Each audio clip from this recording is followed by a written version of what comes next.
만남과 변화라는 제목으로 함께 말씀을 살펴보겠습니다. 오늘 설교를 시작하면서 제가 먼저 생각해 보려고 하는 것은 만남에 관한 이야기입니다. 어떤 한 청년이 사진을 찍으면서 전국 여행을 하려고 계획하여 어느 한 도시에 갔습니다. 그 도시를 돌아다니면서 할머니들이 참으로 신기하잖아요. 이 청년이 카메라 하나 목에 걸고 돌아다니고 있으니까. 또 이 청년이 갔던 도시가 창원이라고 하는 곳인데요, 여기에서 서울말을 쓰는 사람은 외국인입니다.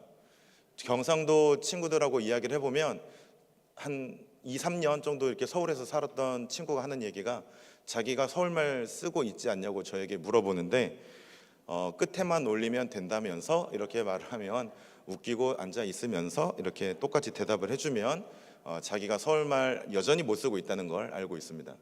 근데 이제 그분들도 입장이 비슷해요. 그래, 할머니들도 서울 청년 하나가 목에 카메라 들고 왔다 갔다 하니까 신기한 거죠. 시골 동네에 이런 청년이 와서 뭐 하고 있는 건지 물어보려고 청년을 불러다가 이런 평상에 앉혀놓고 이야기를 했습니다. 근데 할머니들이 불러다가 그냥 이야기하는 게 아니고 옆에 앉혀다가 놓고 믹스 커피를 타주었습니다. 얼마나 맛있습니까? 집 나와서 돌아다니고 있는데 할머니들이 자기를 불러주는 것도 신기하고 너무 특별한 경험이었는데, 그분들이 타주는 이 믹스 커피 맛이 나중에 서울 작업실 돌아가서 일을 하는데도 생각이 났답니다. 여러분, 그 믹스 커피 맛이, 어저께 마셨던 커피 맛이 기억이 나시나요? 정말 내가 좋아하는 커피 가게 마시면 생각이 날 수도 있어요. 혹은 내가 너무 맛있다, 기억이 될 만한 곳에 갔었으면 생각이 났을 수도 있습니다. 그보다 더 맛있었나 봐요. 단순하게 믹스커피에 설탕 많이 들어갔으니까 당연히 맛있었겠죠, 이런 생각이 아니고 그분들이 주는 무엇인가 특별한 그런 공감대 혹은 사랑을 느낄 수 있는 그런 시간이었나 봅니다. 그 할머니들하고 내가 뭐 하고 있는지, 카메라 가지고 도대체 뭐 하는 사람인지 이야기하는 시간이 1시간이었어요. 근데 그 청년이 1년 동안 살아가는데 힘들 때면 그때 그 1시간이 계속 생각나더래요. 그래서 그 다음 연도에 똑같이 그쯤 되었을 때 이 청년이 다시 목에 카메라를 걸치고 다시 창원을, 그 할머니들 있는 동네를 찾아갔다 합니다. 우리는 여러 가지 만남을 통해서 살아가고 있습니다. 특별히 영업을 하시는 분들, 사람을 많이 만나는 직업을 가지고 계신 분들은 더 사람들을 만나는 이 만남으로 삶을 채워가고 계시겠죠. 그런데 이 만남이 시간이 1시간 혹은 5분 혹은 어떤 더 짧은 시간이 되어도 무게는 무거울 수가 있다는 걸 알았습니다. 1시간 정도 되고 충분히 이야기할 수 있는 시간이 있었으니까 기억에 남겠지라고 생각할 수도 있었는데요, 저에게 또 다른 생각을 하게 만들어준 이야기가 있어요. 미국 미시간주에 사는 64세 존 램버트라고 하는 이 분은 신장 이식 수술을 해야만 했습니다. 그런데 신장 이식 수술을 할 때 지금 상황에서 이식 수술을 앞두고 대기자 명단에 이름을 올리고 수술을 기다리고 있었습니다. 기증자가 나타나면 바로 수술을 할 수 있는 겁니다. 하지만 기다리는 시간이 3년이 지나도록 신장 기증자는 나타나지 않았습니다. 그래서 포기할 쯤 되었을 때 갑자기 33세의 회계사 앤디 보시라고 하는 사람이 신장을 기증하겠다고 나타났습니다. 그럼 이 앤디 보시라고 하는 사람은 존 램버트라고 하는 사람을 언제 봤을까요?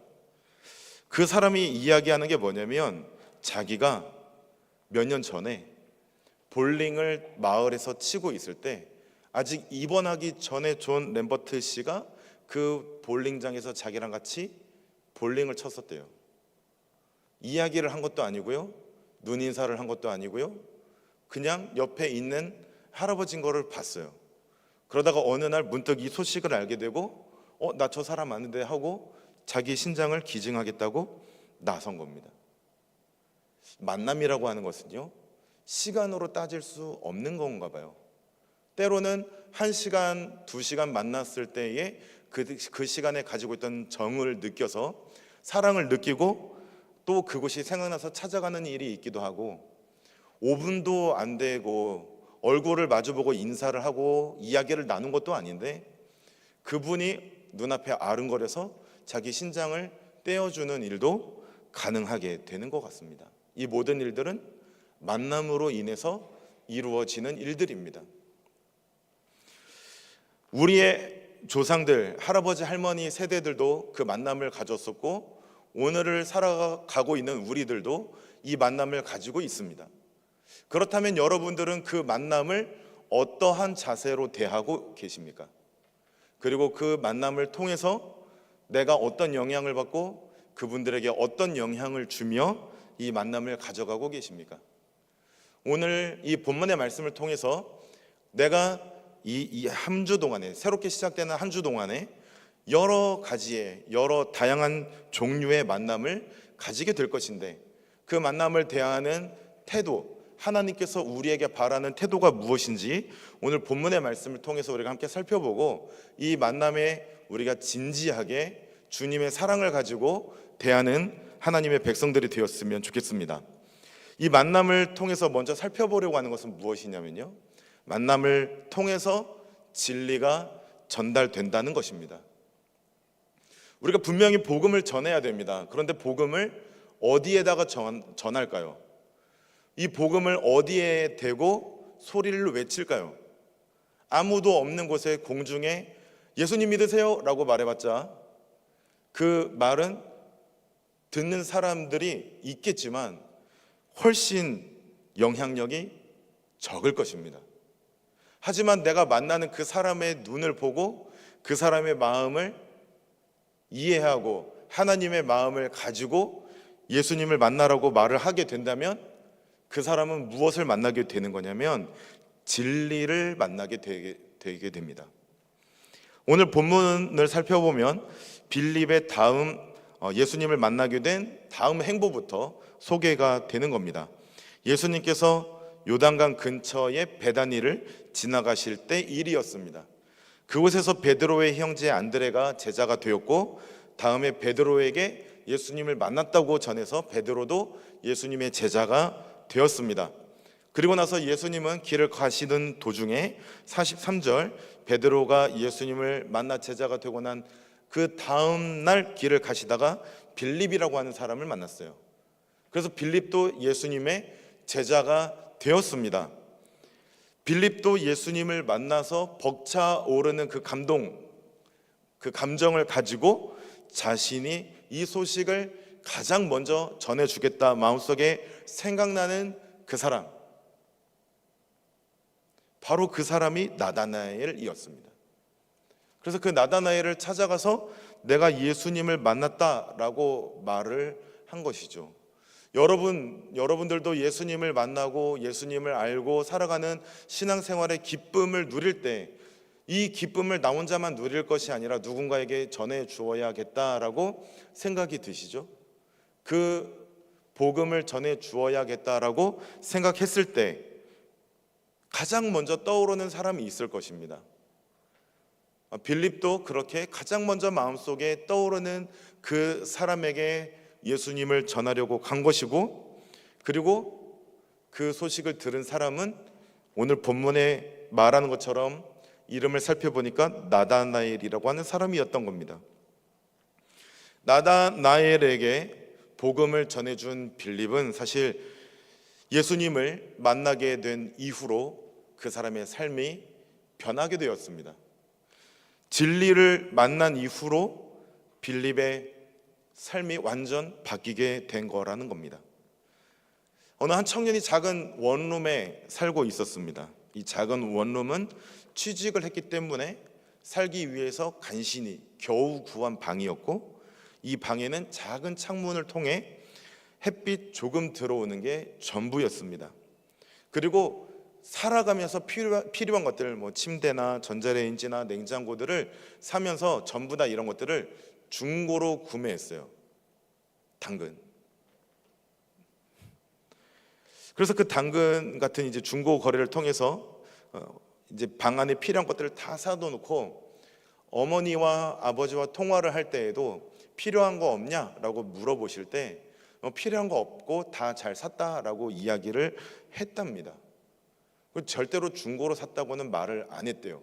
왜냐하면 부모님이 걱정하실까 봐 중고로 샀다는 얘기는 절대로 하지 않고 지금 매우 잘 살고 있는 것처럼 이야기를 했답니다.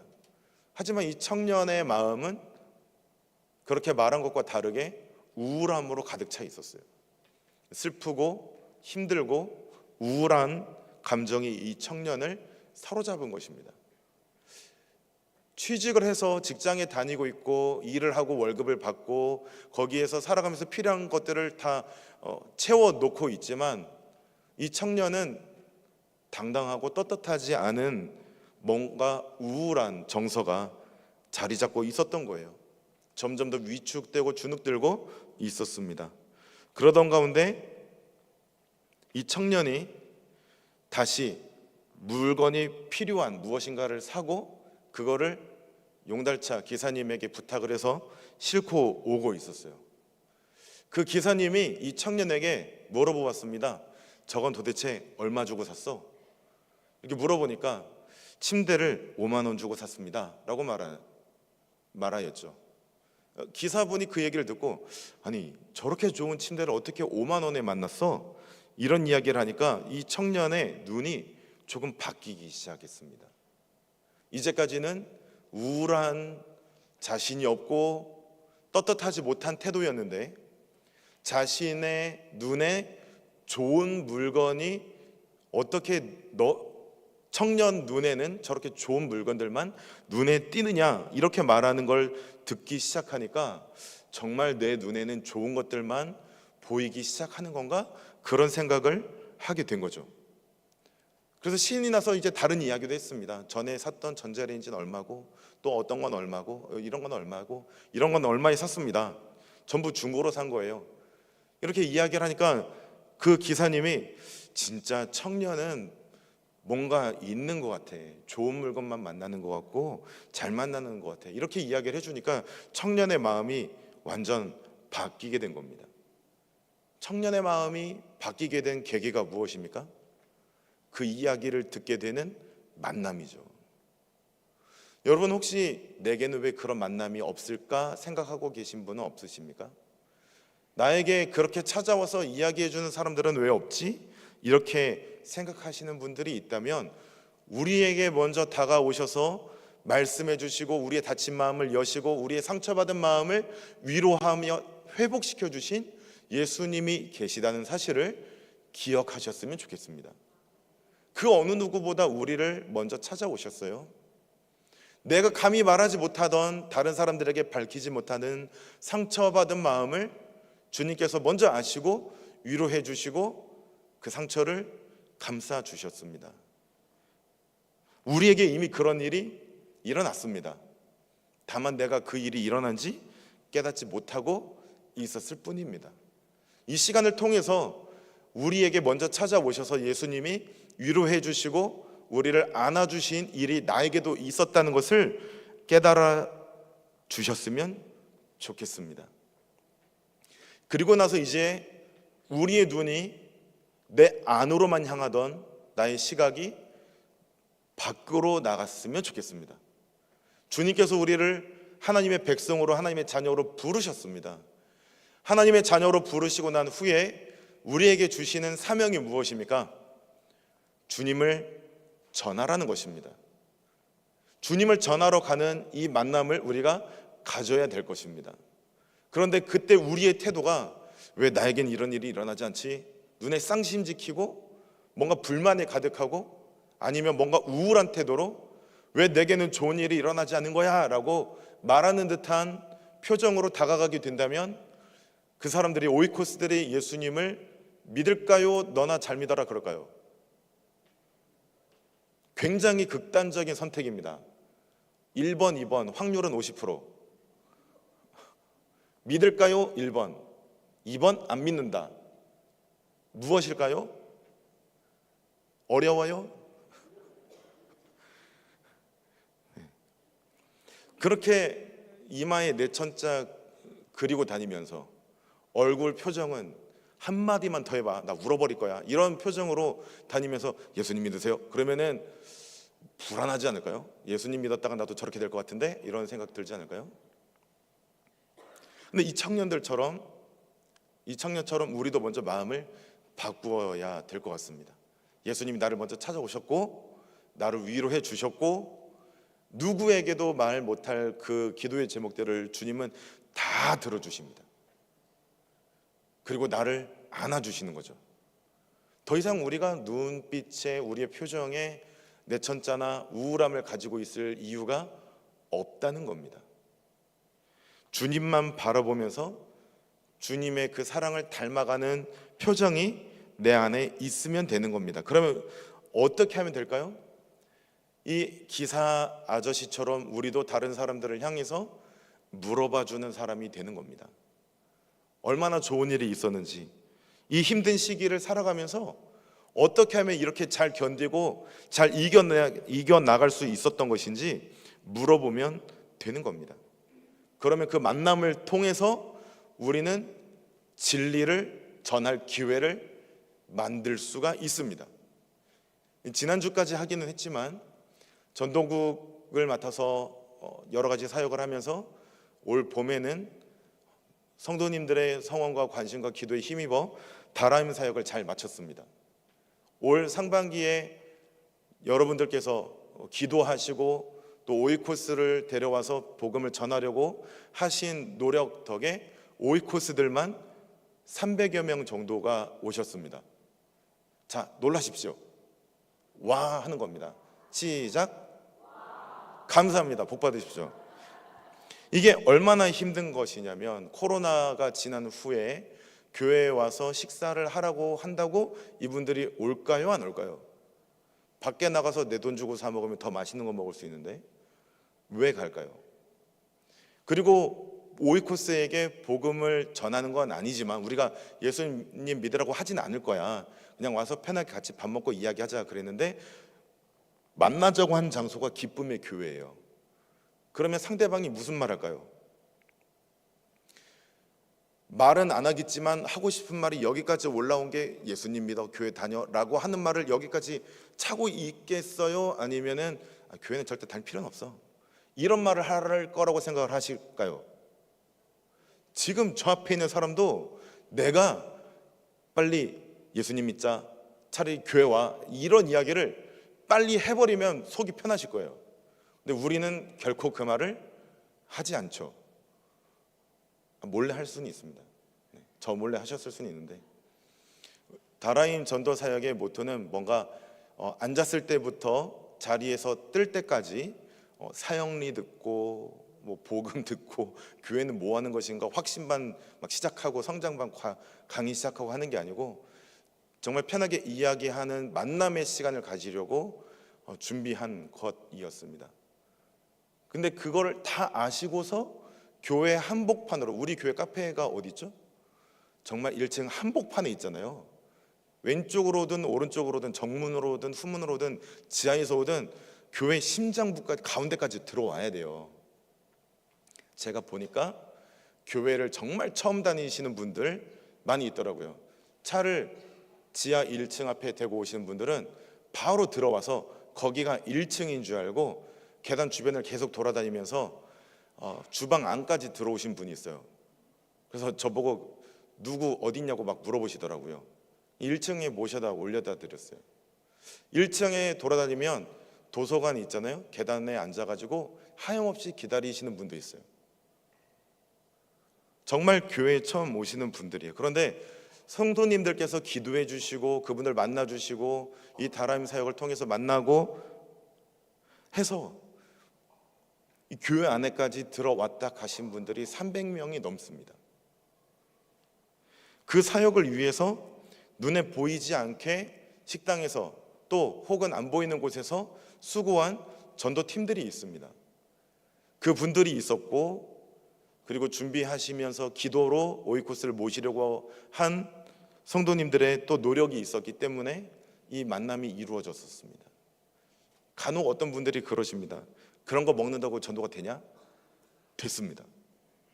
전에 커피 전도할 때도 그랬죠. 커피 같은 거 나눠준다고 복음이 예수님 믿겠다고 하는 사람이 나타나나? 뭐 커피 뭐 그런 거 준다고 교회 다닌다고 하나?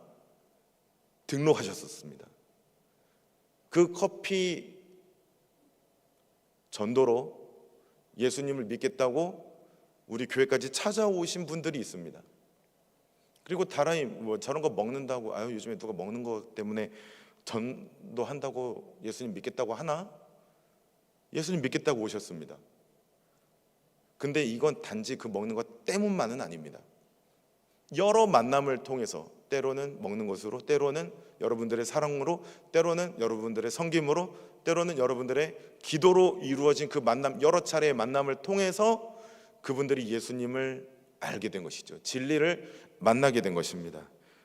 그래서 우리가 오늘 본문을 통해서 살펴보려고 하는 두 번째는 뭐냐면, 그 만남을 통해서 진리가 전달되지만 진리를 만나게 되면 그 사람은 변화를 경험한다는 것입니다. 이 사람들처럼 예수님을 믿겠다고 결단하신 분들처럼 진리를 만나면 어떤 일이 일어나나요? 변화가 일어나게 됩니다. 예수님을 만나게 되면 변화를 겪는다는 사실을 여러분 믿으십니까? 믿으셔야 됩니다. 왜 이렇게 자신이 없으십니까? 당연한 소리라서 그러신 것이죠. 예수님과의 만남을 경험하게 되면 변화는 반드시 일어나는 것입니다. 우리가 무엇을 위해서 기도하는 것입니까? 내가 이분들을 만나는 만남을 가지지만 하나님 이분을 만나 주십시오. 여러 다양한 전도 사역들이 있어요. 어느 분들은 저희가 했던 것처럼 모형공원을 돌아다니시면서 건빵하고 또 물티슈를 나눠주면서 전도하시는 분도 있고, 병원을 찾아다니면서 전도하시는 분도 있고, 아는 분들 모르는 분들 길거리에서 만나서 정말 노방전도하시는 분들도 있습니다. 그분들의 노력과 수고를 통해서 새롭게 만들어진 만남, 그리고 그 만남을 통해서 예수님을 알게 되었을 때 그 기도와 수많은 여러 가지의 노력으로 예수님을 그분들이 알게 되고 예수님을 믿겠다고 결단하게 되는 놀라운 변화가 일어나게 되는 겁니다. 빌립을 통해서 나다나엘도 진리를 전해 듣게 됩니다. 본문을 보게 되면 예수님을 만났다라고 하는데, 빌립이 전해준 그 소식을 듣고 나다나엘이 무엇이라고 말하냐면, 우리가 알고 있는 것처럼 나사렛에서 무슨 선한 것이 날 수 있겠느냐, 이렇게 이야기를 합니다. 그때 이야기를 할 때 이 사람이 나무 아래에서 쉬고 있었습니다. 무화과 나무 아래에서 쉬고 있었어요. 이 본문을 그냥 읽기만 하면 도대체 무슨 말인지 잘 이해도 안 되고, 또 때로는 약간 비하적 발언인가, 지역 비하 발언인가 라고 생각을 할 수도 있는 이야기가 나오는데요, 이건 조금 더 내용을 잘 살펴보면 비하 발언이 아니라는 겁니다. 그리고 나다나엘이 어떤 사람인지를 알 수 있는 내용입니다. 나사렛에서는 선한 것이 날 수 없다라는 말은 나사렛에서는 메시아가 나오지 않는다는 뜻입니다. 왜 그 말이 되는 거냐면, 나다나엘이 지금 무화과 나무 아래에 있기 때문입니다. 도대체 무화과 나무 아래에 있다는 말은 무슨 뜻일까요?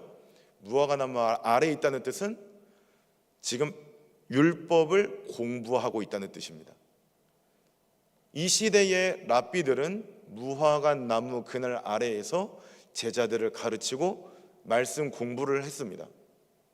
지금 특별히 나다나엘이 무화과 나무 아래에 쉬었다 이렇게 표현하고 있는 이유는, 그 이야기를 하면 유대인들은 다 이 사람이 랍비로부터 율법 공부를 하고 있다는 뜻인 줄 알아차리기 때문입니다. 그늘에서 쉬었다라고 말을 하려면 그냥 쉬었다라고 하면 됩니다. 헷갈리게 무화과 나무 아래에서 쉬었다고 표현을 할 필요가 없어요.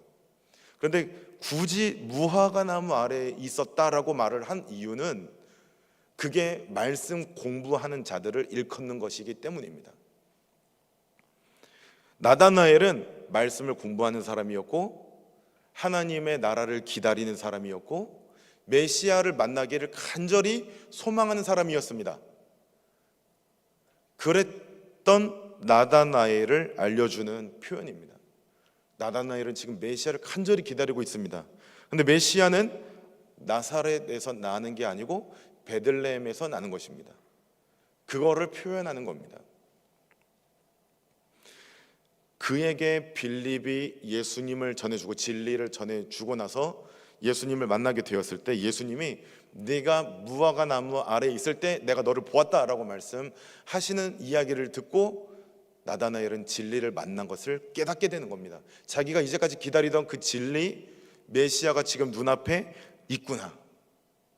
자기가 무화과 나무 아래에서 공부하고 있던 걸 알아주는 사람이구나 라는 뜻이 아니고, 그곳에서 간절히 배우던 것이 예수님에 관한 이야기, 메시아에 관한 이야기였었는데 그걸 이분이 아시고 내가 너를 만났다라고 표현하시니 자기가 지금 만나고 있는 눈앞에 있는 이분이 바로 그 메시아라는 사실을 깨닫고 예수님의 제자가 되는 겁니다.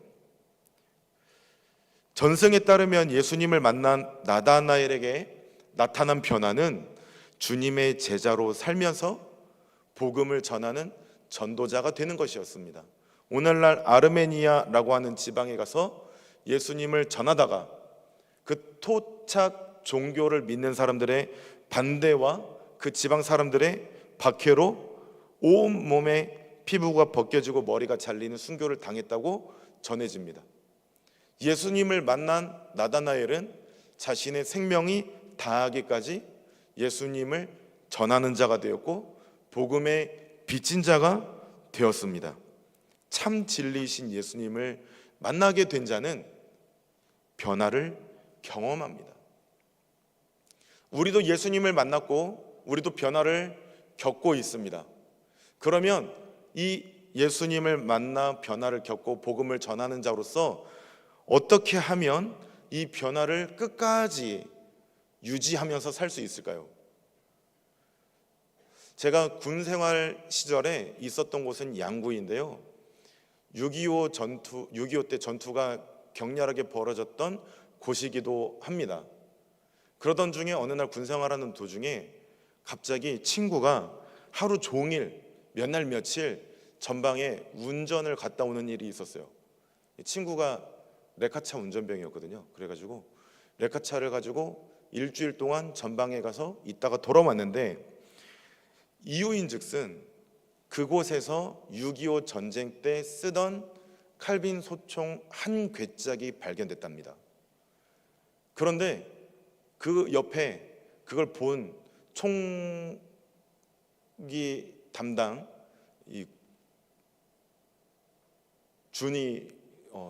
준이셨던 집사님이 말씀하시는 게 그때 6.25 때 있던 총인데 지금도 아주 잘 쏠 수 있대요.